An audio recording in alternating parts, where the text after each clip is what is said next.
ಇವತ್ತಿನ ರಾಜಕೀಯ ವ್ಯವಸ್ಥೆ ಏನಿದೆ ಅದು ಕಟ್ಟಕ್ಕೆ ಇದೆ. ಆಮೇಲೆ ಈ ರಾಜಕಾರಣಿಗಳು ನಮ್ಮ ಸಂವಿಧಾನನ ಹೇಗೆ ಬಳಸ್ಕೊತಾ ಇದ್ದಾರೆ ಅನ್ನೋದನ್ನ ತುಂಬಾ ಚೆನ್ನಾಗಿ ತಿಳ್ಕೊಂಡಿದ್ದಾರೆ.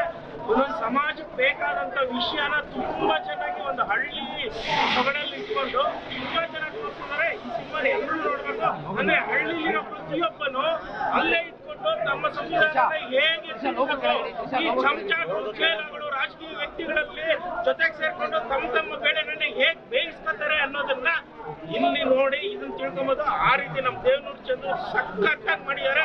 ಆಮೇಲೆ ವಿನಯ್ ರಾಜ್ಕುಮಾರ್ ಅವರು ಅಷ್ಟೇ, ಅವ್ರು ಇದುವರೆಗೂ ಮಾಡದೇ ಇರುವಂತ ಒಂದು ರೋಲ್ ಮಾಡಿದ್ದಾರೆ.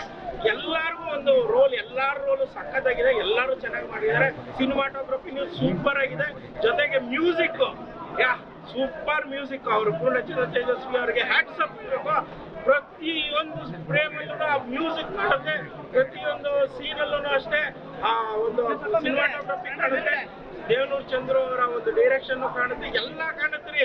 ಈ ಸಿನಿಮಾ ಎಲ್ಲರೂ ಬಂದು ನೋಡುವಂಥದ್ದು. ಏನಂದ್ರೆ ಪ್ರತಿಯೊಬ್ರು ನೋಡ್ಲೇಬೇಕಾದಂತ ಸಿನಿಮಾ. ನಾನು ಹೇಳಿದ್ನಲ್ಲ, ಸಂವಿಧಾನವನ್ನ ಈ ರಾಜಕಾರಣಿಗಳ ಚೇಲಾಗಳು ಚಮಚಗಳು ಹೇಗೆ ಉಪಯೋಗಿಸ್ಕೊತಾರೆ ಅನ್ನೋದನ್ನ ಇಲ್ಲಿ ತೋರಿಸಿದ್ದಾರೆ. ಆಮೇಲೆ ಒಬ್ಬ ಸೀನ್ ಆಗಿ ಅವನು ಅಲ್ಲೇ ಇದ್ಕೊಂಡು ಅದನ್ನೆಲ್ಲ ಹೇಗೆ ನಾವು ಸರಿ ಮಾಡ್ಬೋದು ಅನ್ನೋದನ್ನ ಸಹ ತೋರಿಸಿದ್ದಾರೆ. ಸಖತ್ತಾಗಿದ್ದಾರೆ. ಈ ಸಿನಿಮಾ ತುಂಬಾ ಚೆನ್ನಾಗಿದೆ, ಎಲ್ಲರೂ ಬಂದು ನೋಡುವಂತ ಸಿನಿಮಾ. ಈ ಸಿನಿಮಾನ ಗೆಲ್ಲಿಸ್ಬೇಕು ನಾವು ಕನ್ನಡಿಗರು. ಇಂಥ